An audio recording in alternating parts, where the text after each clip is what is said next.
Moon Over Applewood, written and narrated by Flicky Harrison. Sample track. Giles turned away from the woodland. "We must be getting back," he said.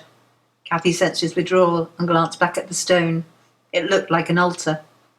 It must be the meeting place of the old Applewood witches' coven.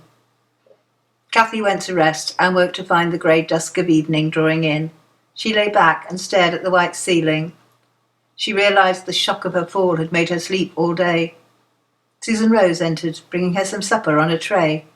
There was a steaming bowl of chicken broth, thin slices of ham and small triangles of soft white bread. A delicious peach had been quartered and sprinkled with sugar. It was all laid out on a heavy silver tray covered with a lace cloth.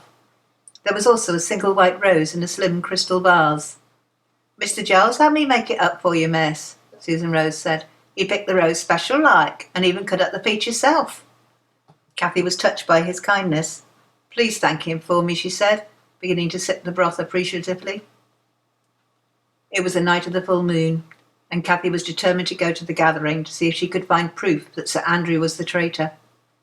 She decided to use her fall as an excuse to stay in her room and make her plans. She searched the wardrobe and found her navy riding habit. She also pulled out a serviceable grey cloak she had used at Greyfriars. How it had accompanied her to Applewood she could not imagine, unless her maid had used it to protect one of the gowns, but it would prove useful. Cathy sat, watching the hands of the clock move slowly round. She knew it would take a lot longer to walk to Applewood than on horseback. At 10:30 she began to get ready. Dusk had fallen, and the pale moon was rising, with the promise of greater brilliance later on. Cathy picked up the grey cloak and secured it firmly, pulling the hood over her head. She pulled open the door and peered into the corridor. It was deserted.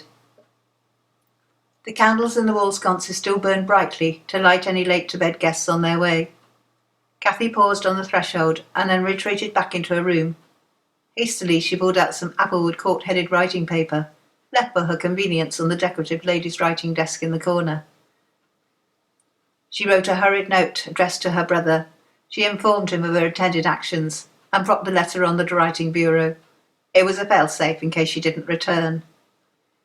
Cathy held her breath as she fled down the back stairs, avoiding the 6th step that creaked. Once outside, the evening air was warm and fragrant. She hurried across the lawn and down the path past the stables. She climbed the gate leading to the paddock as it was chained shut. Cathy slowed her pace once she was clear of the house, as it was heavy going on foot. In the half-light she tripped more than once, catching her foot in a rabbit hole or tuft of grass. She reached the stile leading into Marchant Mile. The sky was darkening, and the trees sent long, spiky shadows across the pathway. It had been trodden into a byway by villagers trudging through. It was a shortcut from Applewood to Lyndhurst. Cathy reached the end of the Marchant Mile, and she could see Applewood spreading out before her, dark and menacing. The trees threw grotesque shadows like goblins across her path. The branches looked like spiny fingers reaching out to grab her.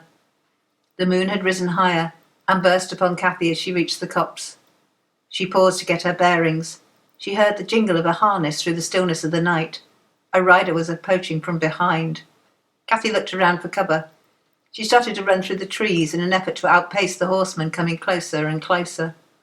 The thunder of horses' hoofs pounding towards her made her stop in her tracks. She was trapped.